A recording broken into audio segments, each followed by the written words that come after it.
زر جواہر لے کر آ رہے ہیں، وہ آنے والے ہیں۔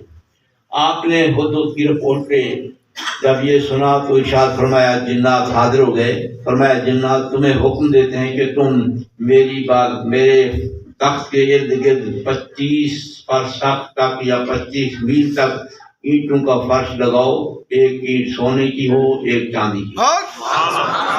یہ جنات کے پاس یہ قوت تھی، اللہ نے انہیں قوت سے عطا کیا تھا۔ حضرت سلیمان علیہ السلام کے فرمان کی تعمیل کرتے ہوئے انہوں نے ارد گرد یہ فرش بچھا دیا سونے چاندی کا۔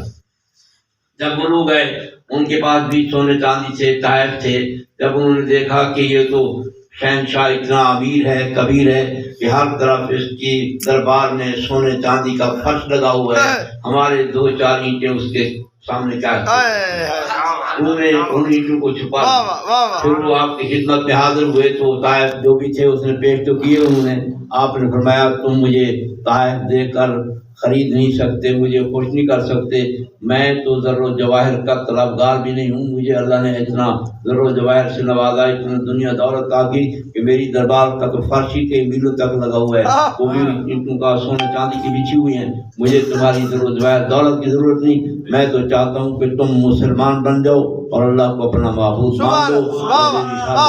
نعرہ تکبیر، نعرہ رسالت، نعرہ خلافت، نعرہ حیدری، عظمت و مقام انبیاء۔ سبحان۔ فرمایا جب یہ آپ نے جواب ارشاد فرمایا تو پھر وہ واپس چلے گئے، خود اس سے پھر ارشاد فرمایا کہ تم پھر جاؤ، جا کر دیکھو یہ ان کو رپورٹ دیں گے، ان کی ملکہ ان سے پھر کیا کہتی ہے، کیا ان کا رد عمل ہوتا ہے، خود اس پھر چلا گیا۔ یہ دیکھیں مسافت کتنی ہے، میں پہلے عرض کر چکا ہوں کہ 2 ماہ کی مسافت تھی، آنے جانے کا سفر تھا۔ آج تو سفر بہت آسان ہو گئے ہیں کہ ہوائی جہاز آ گئے ہیں، ایسے رسائل آ گئے ہیں، ایسے وسائل آ گئے ہیں کہ وہاں دقت نہیں ہوتی، لیکن اس وقت کی بات جب یہ واپس چلے گئے تو آپ نے حدود کو بھیجا، وہ بھی ساتھ ساتھ چلتا رہا، ان کو احساس نہ ہوا۔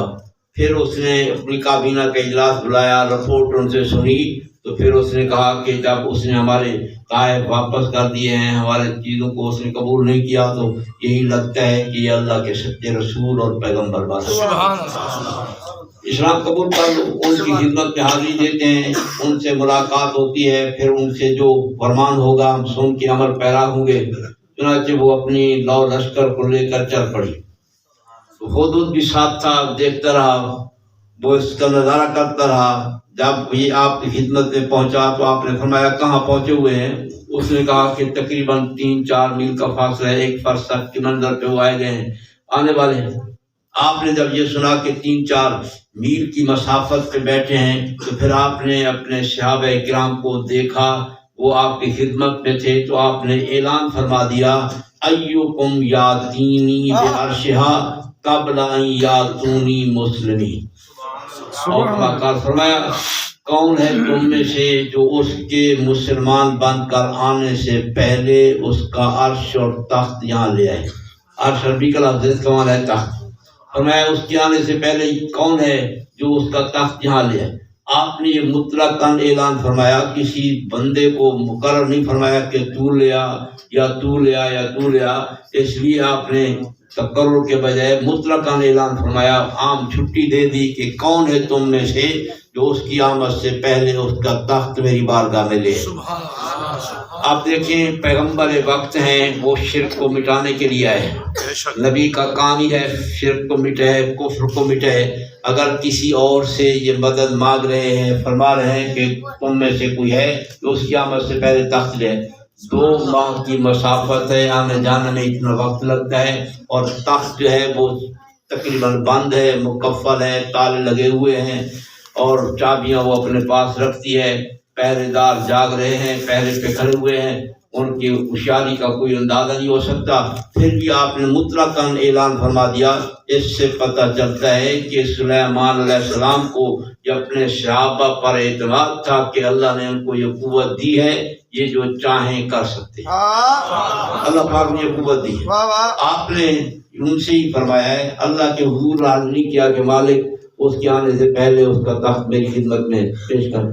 ملائکہ سے کہہ دے بولے ہیں اپنی قدرت سے تو اٹھا کر یہیں پہنچا دے. اللہ سے بات نہیں کی, اس سے گزارش بھی نہیں کی, بلکہ اپنے بندوں سے اپنے صحابہ سے فرمایا کہ تم میں سے کوئی ہے جو اس کی آمد سے پہلے تخت دے. سبحان اللہ. اب پیغمبر وقت اپنے صحابہ کا امتحان لے رہے ہیں, آزمائش کر رہے ہیں کہ انہوں نے میرے سے فیض پایا ہے, میری تعلیمات انہوں نے حاصل کی ہیں, مجھ سے کمالات کو انہوں نے حاصل کیا ہے, مدارج طے کیے ہیں, اب یہ اس مرتبے درجے پہ پہنچ چکے ہیں, امتحان کروں ان میں کیا قوت ہے, کیا کمال ہے, روحانی قوت ہے, اس کے پاس کتنا ہے.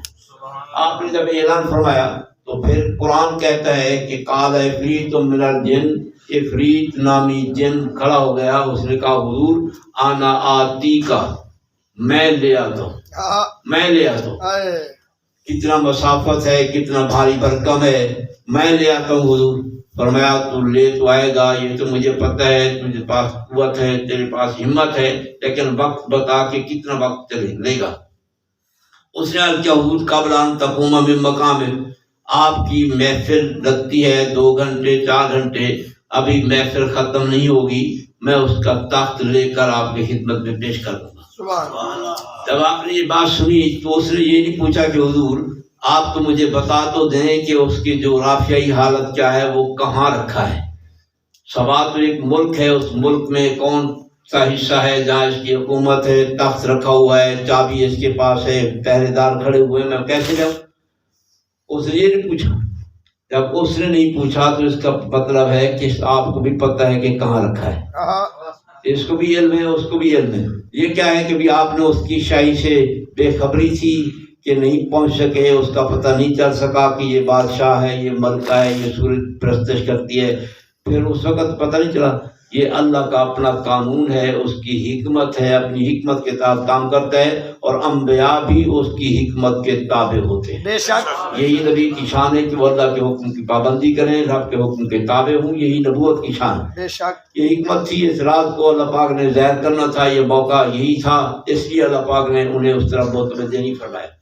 پتہ انہیں تھا کہ یہ تخت فلاں مقام پہ رکھا ہے, اس لیے تو نہ کرنے والے نے عرض کیا کہ حضور کہاں رکھا ہے, نہ اس نے پوچھا. جب اس کو پتہ ہے تو نبی کو طریقے والا پتہ ہونا چاہیے. بے شک آپ نے فرمایا تو بہت دیر لگا رہا ہے, میں تو اس کی آمد سے پہلے کہہ رہا ہوں کہ ابھی مجھے چاہیے. قال الذی عندہ علم من الکتاب, یہ حدیث پاک نہیں پڑھ رہا کہ کوئی کہے کہ یہ حدیث ضعیف ہے, یہ حدیث مدلس ہے, یہ حدیث موضوع ہے, یہ حدیث فلاں طبقے کی ہے, لہذا یہ تو حدیث پاک میں تو اس طرح اس کی اصطلاحات میں تو ذرا لوگ کر سکتے ہیں, لیکن قرآن پاک تو لالائب کلام ہے, اس میں تو شک کی گنجائش نہیں ہے, اس میں عذب تو ہو ہی نہیں سکتا. اس لیے قرآن پاک کے بارے میں عرض کر رہا ہوں کہ قال الذی عندہ علم من الکتاب, اس بندے نے کھڑے ہو کر عرض کیا جس کے پاس کتاب کا علم تھا.